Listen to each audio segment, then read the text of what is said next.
I do have a lot of gripes with a lot of congressmen. I do. I don't feel like I'm being too hard on them, but there are few in Congress who actually are doing the heavy lifting. One of whom happens to be my congressman, Representative Brandon Gill, who is doing amazing work with specific regard to calling out the Somalian fraud and not letting all of these Democrats continue to sweep it under the rug. Joining me now is that congressman, Brandon Gill. Welcome, my friend. It's been a long time. I really do mean what I say. I appreciate all of your great work holding all of these people accountable. And I want to get your reaction first to the DOJ finally serving these subpoenas to Minnesota Governor Tim Walz, Minneapolis Mayor Jacob Frey, and Keith Ellison over there, the Attorney General, trying to hold them accountable for trying to stop, of course, ICE from detaining dangerous criminals. Right. And thanks for having me on the show. And thank you for the kind words there. Yeah. This is a long time coming, and I'm thrilled to see the DOJ taking action here. You know, what we learned in the hearing that we had a couple of weeks ago, amongst other things, was that Governor Walz and his administration knew about this fraud. They were aware it was going on and deliberately looked the other way because they knew that the Somali community voted as a bloc. They were historically a Democrat voting bloc, and they didn't want to mess up their political standing with that community. And the deal, the sort of Faustian bargain that the Walz administration made was you can defraud taxpayers, you can defraud these very generous welfare programs, and we're going to look the other way, and we expect you to vote for us in exchange. And I think that is flagrantly corrupt, and I'm glad the DOJ is taking action here. Yeah, I hope that they extend all of these inquiries and subpoenas and such to Ilhan Omar, because if it's very strange, Representative Gill, it's very strange when you start looking into, she seems to know all of these people over in Minneapolis who happen to be involved in all of this Somalian fraud. She's like besties with all of them. So I hope that they continue to probe that. But we've been trying to get you on for a couple weeks now. I know we've been going back and forth with your schedule. You're a busy guy, and I get that. But I wanted to share this clip of you grilling former special counsel at the U.S. Department of Justice, Brendan Ballou. Watch. Yes, you. Does large-scale Somali immigration make Minnesota stronger or weaker? Certainly stronger. Certainly stronger. Do you know what percentage of Somali-headed households in Minnesota are on food stamps? No. 54%. Do you know what that number is for native Minnesota-headed households? Well, to be clear, a majority of the... It's 7%. There's a big difference between 54% and 7%, is there not? Excuse me, sir, could I answer the question? Let me move on. We've got a lot of questions here. What percentage of Somali-headed households in Minnesota are on Medicaid? I don't know. It's 73%. Do you know what that number is for Minnesota native households? Again, you're using the phrase Minnesota native households, but the majority... The number is 18%. That's quite an astounding difference. I don't understand what they don't get. Again, you're using the term Minnesota native. It's like, guy, if they're going to come into our country and be a drain on our economy, on all of our welfare programs, they shouldn't be here. It's really that simple. You know, that's exactly right. And what he was trying to do was obfuscate the fact that this is fraud committed predominantly by Somali immigrants to the United States. Just remember that in 1990, there were virtually no Somalis in the United States at all. In other words, they're here as a result of our immigration policies, which is why I think that this is an immigration issue at its root. But that's what he wanted to step away from. He cited some very bogus statistics. I don't know where he got them from because they're not true, that most of those Somalis who are engaged in this or who are in Minnesota were actually born in the United States. That's not true. The reality is that most of them were born in Somalia. Mm-hmm. And what we know from this fraud, again, I would be okay going after fraud. We ought to go after fraud wherever it is, no matter what community is engaged in it, whether it's somebody who was born in the United States, born somewhere else. I don't care what race you are, what religion, but the reality is that this fraud was predominantly committed by Somali immigrants and Somalis who we very generously allowed to come into the country. And that's what I was trying to get there. Yep. The reality is these Somalis are not assimilating into American culture. And you can see that on the welfare statistics that I was citing.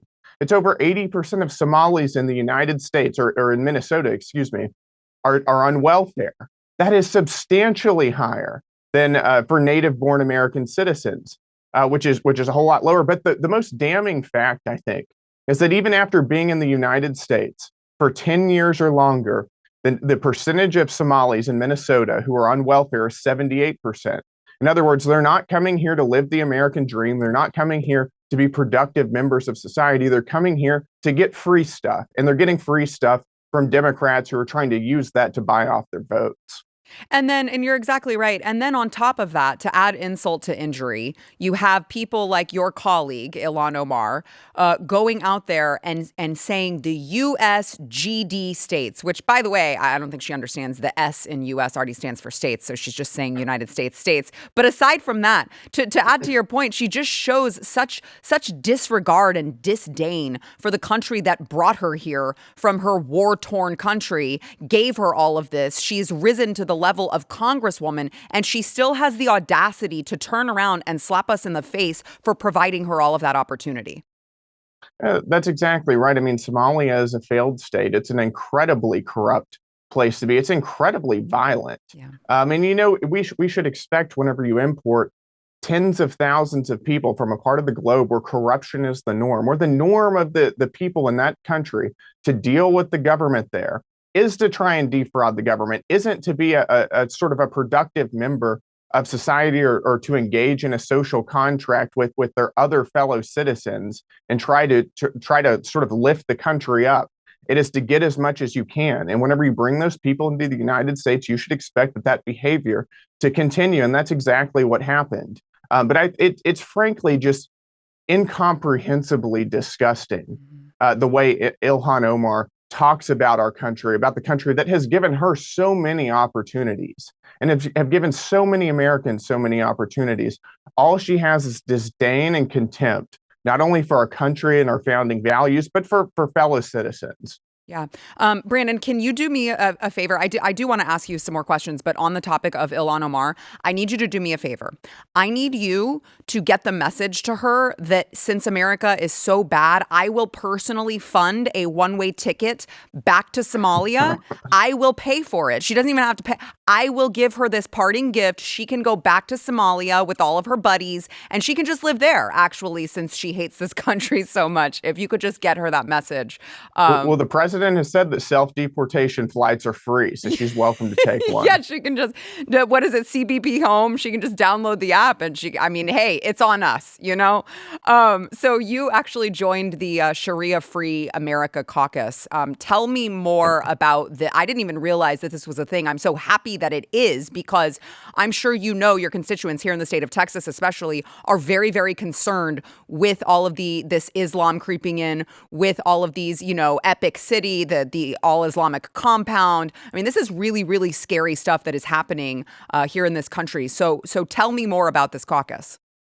Well, this caucus is, first of all, a recognition that the mass importation of Islam into the United States is a serious problem. And I do hear from constituents all the time who are saying, I don't want to be woken up every morning at 5 a.m. hearing a Muslim prayer call to prayer in my rural home in North Texas.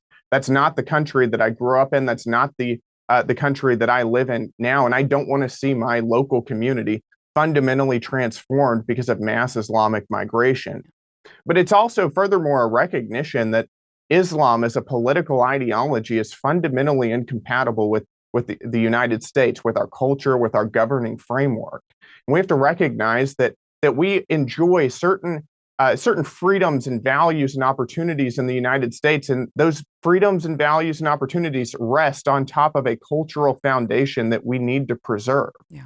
You know, whenever you look at the incompatibilities, look at the United States governing framework. We have certain ideas about freedom of speech that Islam as a political ideology doesn't agree with. We don't have the same conception of freedom of speech. We don't have the same conception of freedom of religion. We don't have the same conception of separation of church or mosque and state that the Islamic world does. And what this caucus is doing, it's fundamentally a recognition that we need to take that mass Islamic migration very seriously. And in my opinion, and I think in the opinion of many of my colleagues who are in that caucus, we need to end mass Islamic migration. It is transforming Western Europe. It's transformed London and Paris for the worse.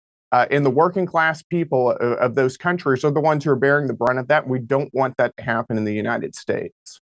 Yeah, you're absolutely right. And it's really nice to see some of you guys standing up. It's like, okay, guys, the UK, they're doing the experiment for us. They're literally doing it for us. We don't need to do this and follow in their footsteps. We see what's happening. It's not going to end well.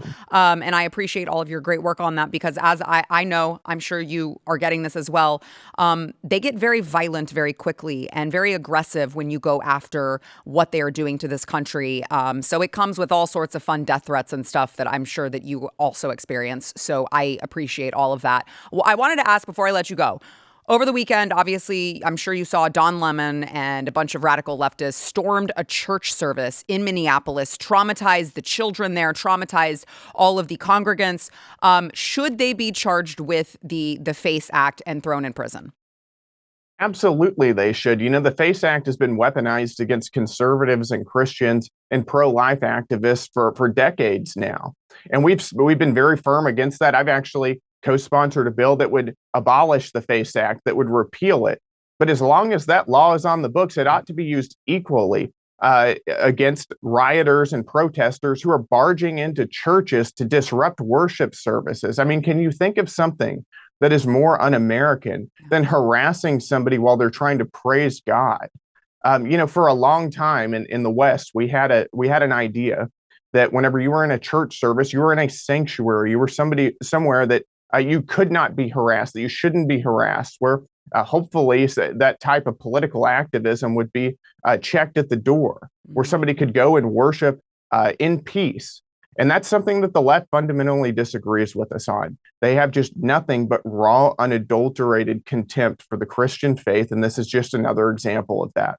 Yeah. And instead they want to continue protecting actual criminals. Like it's it's actually incredible to see how far that party has fallen. Representative Brandon Gill, I appreciate you, all of your great work. And next time you're back in town, I hope to see you soon. Tell Danielle I said hi.